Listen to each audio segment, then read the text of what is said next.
Magandang umaga sa lahat. Nandito po si Ma'am Thelma Obraga para ipahiwatig sa atin kung ano ang mga kultura sa kanilang lugar. So Ma'am, ilang taon na po kayo? 48. 48 years old. Saan po kayo lumaki? Sa Pugaan. Pugaan. So ano po ang inyong mga unang alaala sa paggamit ng inyong wika? Sa kuan, sa una nga panahon, sa ako nabataan og buot, kanangay, kuan, mga inistoryahan na dili pa na ko kasabtan. Dahil napangutan ako, dahil by liter di ay ito, sa sabon bitaw. Mo nang ang ngalan sa kuan, ilang istorya kay Timori. Timori. Kay atong sa unang panahon bitaw katong sa mga katsila.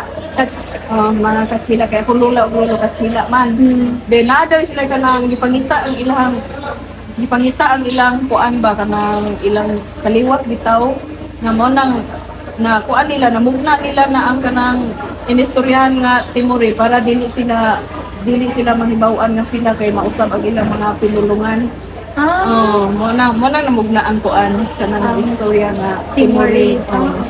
Dayon nang ako kung ang kanang taga Santa Elena naman ron. Ang katong inistorya nga Timori gikan ko sa Pugaan. Hindi na may nakaadto man ang taga Santa Elena sa Pugaan. Mo nang ang taga Santa Elena nagabalo na po about ang Timori. So na spread na siya, Ma'am. Oo, dagan na nakabalo. So ano po ang ipinagmamalaki nyo tungkol sa inyong wika? Kanang ako ang istorya na amo ko na ipagmalaki kay nakabalo pod ni ba nga abaday mo ana nga kuan pinulungan nga kami nga pamilya kami ra pod makabalo. Like sa inyo rin siya. Sa amo lang. So, bali kung mga settings na kanang for example, mag-talk about ng laing tao, kamukha mo yung gamit. Kamala mong gamiton. So, yun na po yung Timori language mula sa Pampa, Sa Katsila. Kachila na Sa inistoryahan. inistoryahan. Ang Timori kay mga letters nga gipangbali-bali ra siya. For example, ang A mahimong O, so ang O mahimo ra pud siyang A. But there are letters nga dili ra siya mailisan or mabali. So these are mga letters nga mailisan ra siya. First kay letter A, followed by B, D, L, M, N, O, P, R, S, T, and Y. Then, mao ni nga mga letters nga dili mailisan. First kay C, E, F, G, H, I, J, K, Q, U, V, W, X, and Z. So, example nga word. Then, itimori. So, first kay asa. And, pag itimori nimo siya, mahimo siyang oyo. Then, for example, pud kay sudan. Pag itimori nimo, mahimo siyang yapom. So, it depends ra pud siya sa pag-pronounce nimo sa usa ka word.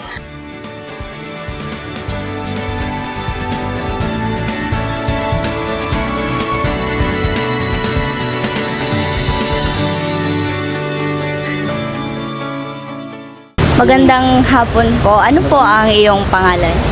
Ako si Kuya Eli. Kuya Eli. Oh, Saan po kayo lumaki? sa Luzon, Luzon. Saang parte ng Luzon po? sa Pangasinan. Pangasinan. Sa aming unang tanong, ano po ang iyong unang alaala sa paggamit ng iyong wika? Ako maalaala kay para magsinabtanan nila. Para magkaintindihan. Oo. Magkaintindihan. May mga salita o kasabihang ginagamit noon na bihira na ngayong marinig. Pwede po ba namin malaman ano yon? Sa amin yung mga Ilocano, ginagamit man namin permanente. Lahat ginagamit. Pero iba-iba doon. May Ilocano doon sa Ilocos, may Ilocano dito sa bandang Pangasinan. pero magkaiba ng tono lang. Tono lang yung magkaiba. Oo. At saka yung may ibang salita rin, meron din. Pwede po bang maibanggit nyo ang ilan? Parehas yung yung gamit ng yung itak. Itak? Oo, yung itak. Ano po ibig sabihin ng itak? Yung itak ay yung sa Pangasinan, yan, buneng. Ano? Buneng. Bunen? Oo. Sa Pangasinan, ang itak ay bunen. Oo.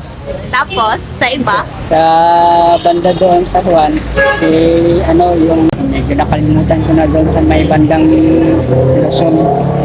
Pero sa amin, buneng, at saka yung sinasabi nila na pang putol ng kahoy, Oo. yung medyo malaki, aksa, itak, Itak, itak rin. oo.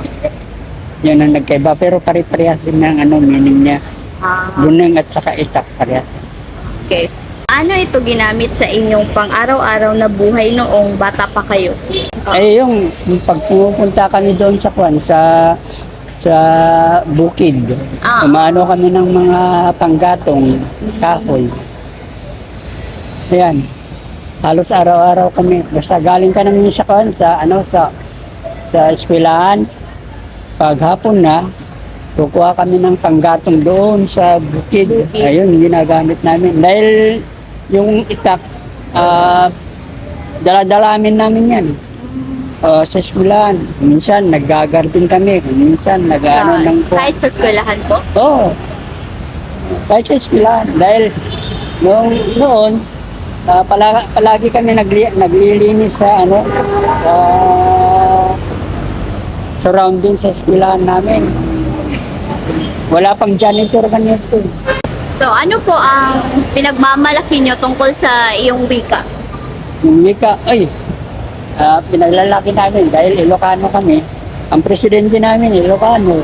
Ilang presidente na nag-Ilocano, marami.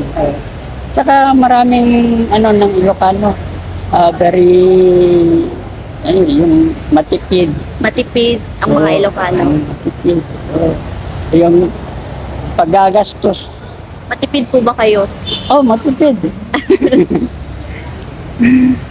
Matipid nga ako ng oras, hindi ba ako nanood ko? Nagtipid ako. Sa palagay nyo po, ano ang papel ng wika sa pananatili ng kultura? Malaki yan. Dahil pag yung wika natin, pag nawala na, parang na yan parang baliwala rin ng identity mo.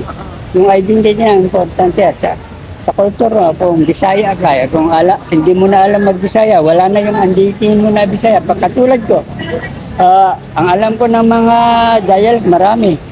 Ilocano, Pangasinan, Bisaya, Ilonggo.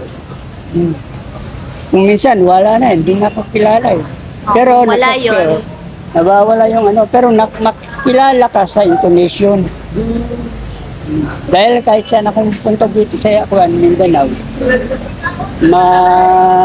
nila nga, Ilocano ka pala. Dahil sa intonation tono. mo. So, nagiging identidad ang iyong wika. Lalo na sa tono. Dahil yung mga Bisaya, nagpagkaiba naman ng tono ng Bisaya, hindi ba? Ano ang pakiramdam nyo tungkol sa pagbabago o pagkawala ng inyong wika? Malungkot.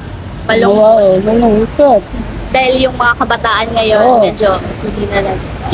Yung mga kabataan kasi, iba na ngayon Mahilig na kayo ng ganyan. Minsan, kalimutan na ninyo ng Lalo na yung mga, natin, yung ginagawa natin ng mga laro. Wala na. Palagi na kayo naglalaro dyan pa. May mga apo po ba kayo? Meron. Marunong po ba silang mag-Ilocano? Marunong. Pero yung nandito na sa Bisaya, wala na. Wala na. Wala na.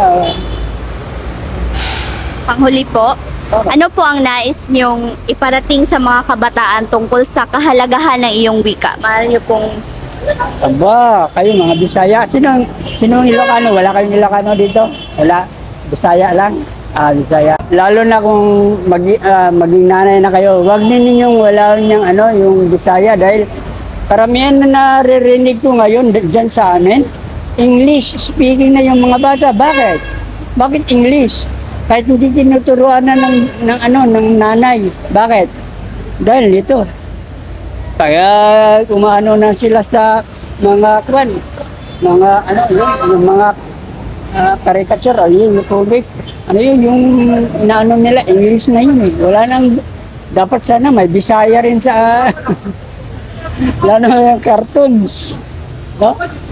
Kaya, nakakaano na, sinasabi na nila nga, maganda rin na nang malaman ninyo na mag-English dahil universal yan. Pero wag ninyo walain yung Bisaya.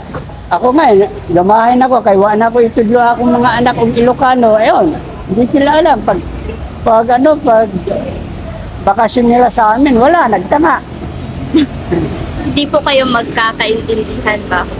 Kasi Oo, hindi nila alam. mahirap yung na, mahirap na. Mahirap na, hindi kayo magkaintindihan. Katulad nung pumunta ako dito sa Iligan, that was 1969. 1969. No. Punta ako dito. Ilocano ako, hindi ko alam mag ng Bisaya. Nalilito ako kaya nagtuntog Bisaya. Yung nakikilaro na lang ako sa kuwan sa mga bata. Dahil mahirap yung kuwan, yung parehas mo ng edad. Mahirap. Hindi kayo magkailan. Pero kung makilaro ka sa bata, maintindihan mo siya. Dahil laro yan eh. Laro ng Pilipino. Katulad yung laro yung kuwan, yung marble, yung may butas-butas doon, dahil nalaro ka. Pinapilaro ako, doon ako natuto. Yung Bisaya. Panghuli po, ano po ang hindi mo makakalimutang pangyayari na sa pagbahagi ng iyong wika? Ang hindi ko Memorable po. Memorable? Oo. Nung nagturo ako ng ganito, ng painting. Nagtuturo ka po ng Tutorial. Tutorial. Noong nag-field kami ng outdoor painting, sinasabi ko sa kanila, yung mga pangalan ng langgam magkaiba-iba. Binahagi niyo po ang iyong wika. Alam niyo yung langgam sa amin, sinasabi ko bilit. Tumawa sila. Ano po? Bilit. Bilit? Bilit. Bilit?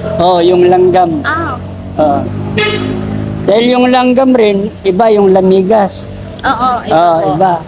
Kaya inaano ko yung mga bata pag may object sila na na pinipinta. Katulad yung coconut, yung bagol. Oo. Bagol, sa amin yan, sabot. Sapot. Kaya ito, sa Ilocano, sabot yan. So, yung mga pinipainting nila is alam nila ang Ilocano Alam. term. Katulad yung mga bahay kubo, kapagay, dito payag. Oo. Doon, yung kubo pa rin. Pero meron yung kalimutan ko na ata, dahil sa kadigay. Pero magkaiba. Kaiba. Thank you so much, Ma'am Selma, and I hope na God will bless you always. Thank you po. Yun lamang po at maraming salamat Kuya Eli. Welcome. Thank you po.